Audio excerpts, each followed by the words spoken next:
Hi, I just wanted to summarize what we've been doing here. We've been looking at foundational principles for leadership. Foundational principles for leadership.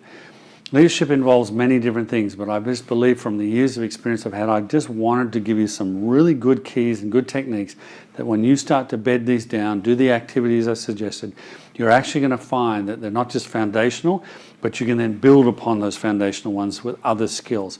As I've mentioned, it's all about the experience that I've had, everything that I've seen with companies, leading people, my own businesses, my own staff, and many other companies I've worked with, and seeing the results of it. When good leaders are in place, you find that there's so many benefits. You're more successful, more profitable, your staff are more achievable in getting projects done. They end up having less sick leaves, there's more higher morale. All sorts of things happen. They enjoy work, there's more satisfaction, they achieve more, they make you look better as you tend to do different things.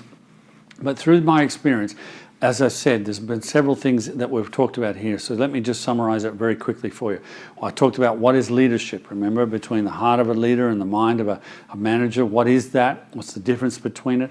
What's the purpose of leadership, and understanding that and identifying that for you personally as well as within your business or the career that you work for or the company you work for. Are leaders born or made? I believe you don't need to debate that. Just learn the skills of how to be a leader, and both are possible. You can be born or made, as long as you learn the skills and develop them. The heart of a leader, as I mentioned, but also how do leaders respond or do they react? Do you respond or do you react? Hopefully you're starting to see the difference of how that RAS works when you start to think upon the right words and the success and the opportunities. And at first, even if that's a little uncomfortable and you think, oh, I don't know if that really works, practice it for at least a month. Give it the 30 days to practice and practice. You could have old mindsets, old paradigms that maybe just need to be broken. You need to be able to experiment with them and do them. Don't just try something and give it up. Any technique that I've learned over the years as a successful leader and business person is that I've always done things until the point I can start to see some results. I don't quit and I don't give up too early. Sometimes we just miss, just behind quitting, and just after quitting, that part that's behind it is that opportunity to be able to succeed. So develop things. Sometimes I've had some bad habits as leadership skills that needed to be changed.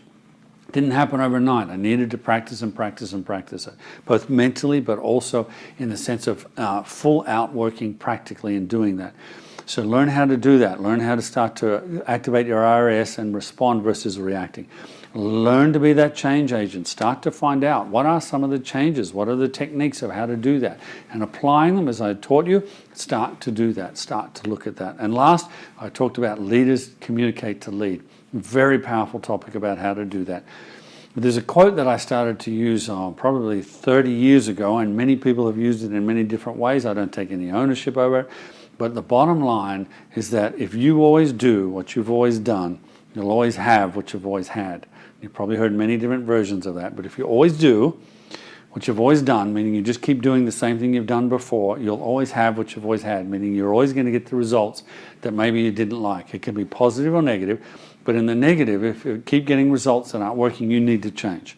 You need to start making your own personal change. The fact that you've been watching this shows that you're already going to change. I encourage you to get as many trainings and as much skills as you can to become the leader that I believe you're meant to be. I believe the fact that you're watching this, there's a destiny on your life to be a good leader and to be as best as you can. So be a leader with integrity, be a leader of values, be a leader of someone that wants to achieve things and help others. And as you do that, applying the skills that I've taught here, that can be achievable.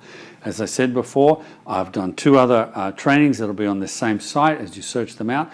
One is the empowering leadership and the other one is purposeful leadership. So please search them out and watch those as well. Please be as skilled as you can, get a spirit of excellence on you to learn as much as you can. I mean, I'm now 57 and I'm still learning. I'm still trying to learn things to improve my skills because I want to be the best leader that I can be, and I believe you can as well. Thank you.